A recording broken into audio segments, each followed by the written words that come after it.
Ուժեղ Հայաստան կուսակցությունը ստեղծած Նարեկ Կարապետյանը հրաժարվում է անցնի այդ բուժզննությունը։ Փաստացի մարդը բանակից ազատվել է բժշկական տեղեկանքով ու հիմա հրաժարվում է անցնի բուժզննություն, որպեսզի ցույց տա արդյոք այդ տեղեկանքը կեղծ էր, թե կեղծ չէր։ Մի վախեցի, Նարեկ ջան, անցի այդ բուժզննությունը։ Ուղիղ 5 ամիս առաջ խորհրդանի ամբիոնից ու նաև իր Facebook-յան էջում ՔՊ պատգամավոր այժմ ԱԺ փոխնախագահի տեխնացու Վահագն Ալեքսանյանը բարձրացրեց ուժեղ Հայաստան կուսակցության ցուցակը գլխավորած Նարեկ Կարապետյանի բանակում չծառայելու հարցը։ Պնդելով բժշկական տեղեկանքով բանակից ազատված Կարապետյանը հրաժարվում է կրկնակի բուժզննություն անցնել եւ քննիչները նրան պարտադրելու որևէ լծակ չունեն։ Ինչպես գիտեք, ռուսաստանցի օլիգարխ Սամվել Կարապետյանի եղբորորդին Նարեկ Կարապետյանը բանակում չի ծառայել առողջական ինչ-որ տեղեկանքի հիման վրա։ Հիմա քննչական մարմինները կասկածում են, որ այդ տեղեկանքը իսկական է, մարդու ունի այդ խնդիրը։ Ասում են, անցի բուժզննություն, ասում են, չեմ անցնում այդ բուժզննություն։ Ու իրավապահ մարմինները օրենքով լիազորություն չունեն, ասեն, դու պարտավոր ես անցնես այդ զննությունը։ Համեցեք, պարոն Ալեքսանյան։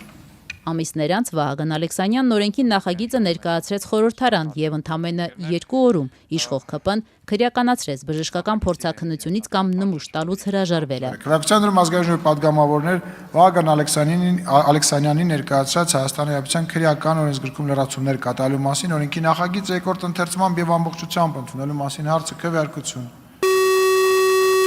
Կողմ 63 դեմ 0 ձեռնպազրով որոշում ընդունվել է։ Այս նախագիծը իրականում պատկանում էր իշխանական մեկ այլ պատգամավոր Հայկ Սարգսյանին։ Վահագն Ալեքսանյանը չթաքցրեց, որ այն վերցրել է գործընկերոջ ժամանակին ներկայացված փաթեթից, ու թեև այսօր իշխող մեծամասնությունը միաձայն ընդունեց օրենքը, նախկինում 2 անգամ մերժել էր այն, մեկ անգամ 2025-ին եւ երկրորդ անգամ 2026-ի սկզբին։ Մինչդեռ այսօր արդեն քրեական օրենսգրքում նախատեսվեց նոր հանցակազմ, որով քրեական պատասխանատվության կենթարկվեն այն անձինք, ովքեր ծանր կամ առանձնապես ծանր հանցանքի վարույթով վկայի, ձերբակալվածի կամ մեղադրյալի կարգավիճակ ունեն եւ հրաժարվում են կամ խուսափում են փորձաքննության համար նմուշ հանձնել կամ փորձաքննության ենթարկվել։ Հիմա էլ օրինակ մի շարք դեպքեր կան, որ 10 տարի առաջ ինչ-որ մեկը ազատվել է զինվորական ծառայությունից ու կա քրեական վարույթ նրա ազատման հետ կապված, բայց մարդը ասենք հրաժարվում է գնալ ու կրկնակի բուժզննություն անցնել։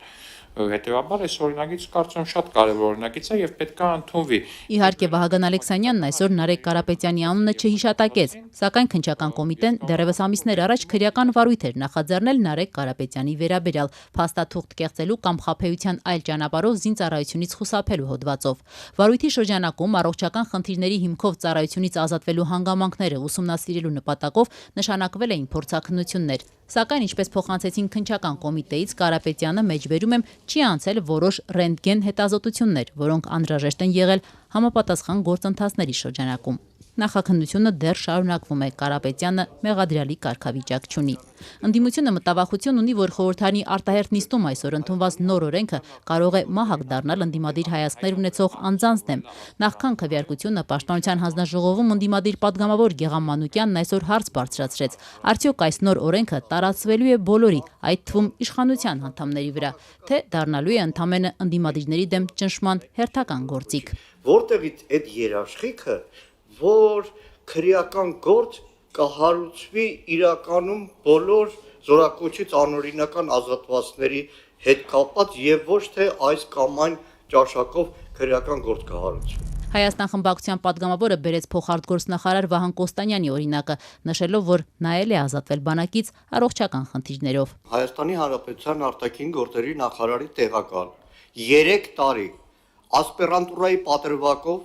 ազատվել է ծառայությունից։ 3 տարի որևէ հոդված չի գրել։ 3 տարի որևէ բան չի արել, վերջում երբ որ ժամկետը լրացել է, ազատվել է։ Դրա մասին էր խոսքը։ Ես չգիտեմ ինքը իրականում առողջական պատճառով է ազատվել, թե այլ պատճառով ձևակերպել են առողջական։ Գեգամ Մանուկյանն ազատության հետ զրույցում նշեց, որ հաշվի առնելով նաև վարժական հավաքների հետ կապված ընտրողական վերաբերմունքը ողջամիտ կասկած ունի, որ այս օրենքը դառնալու է միջոց քաղաքական դրդապատճառներով քրեական գործեր հարուցելու համար։ Ընդդիմադիր գործիչը նաև չբացառեց, որ սա արվում է Նարեկ Կարապետյանի վերաբերյալ հարուցված գործի շրջանակներում։ Իդեպ քրեական օրենսգրքի համաձայն փաստաթուղթ կեղծելու կամ խաբեության այլ ճանապարհով զինծառայությունից խուսափելը պատժվում է ազատազրկմամբ 4-ից 8 տարի ժամկետով։ Օրինակ հնարավոր է նաև ուժեղ Հայաստանի ցուցակը գլխավորած Նարեկ Կարապետյանի նրա հետ կապված, այսինքն որոշակի գործողությունների շրջանակում է սա արվում։ Վստահաբար չի բացառվում։ Վստահաբար չի բացառում, բայց նույն իշխանության մեջ եղած առողջական խնդիրներով անորոշ բանակից ազատված